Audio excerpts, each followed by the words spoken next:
The United Kingdom has recently undergone a significant political transformation. In a nation where the Conservative and Labour parties have shared power for generations, the newly established right-wing party, Reform UK, delivered a stunning result in local elections.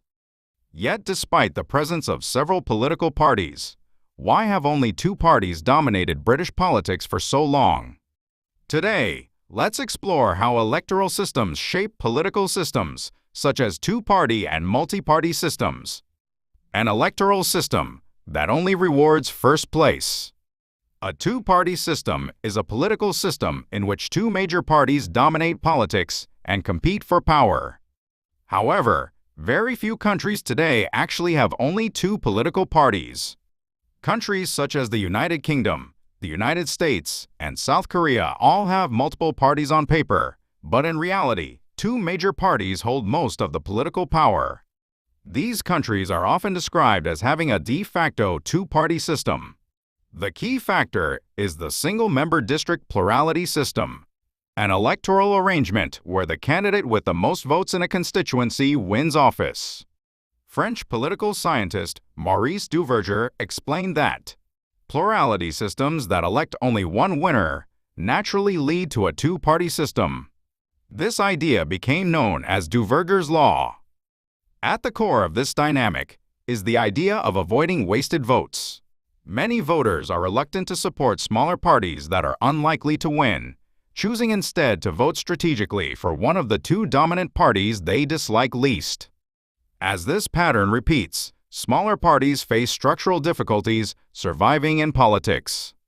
Britain is often regarded as a textbook case of Duverger's law at work. In the 2024 general election, Labour won only 34% of the overall vote, but went on to secure 63% of parliamentary seats. The disconnect between votes received and seats gained creates a serious structural obstacle for smaller parties. Countries where multi-party systems took root. Proportional representation systems, by comparison, tend to produce multi-party political structures. In Germany, seats in parliament are distributed based on each party's share of the national vote.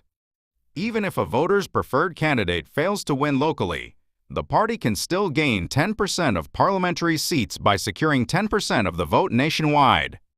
As voters face less pressure to avoid wasting their votes, they are more likely to support parties that genuinely reflect their views. New Zealand originally used the same single-member plurality system as South Korea. However, as the mismatch between vote share and seat share continued, public support for reform grew stronger. Eventually, New Zealand adopted a proportional representation system in 1993. Since then, the country has shifted from a two-party system to a multi-party system. In the end, politics is driven by voters' choices, but electoral systems shape the structure of political parties.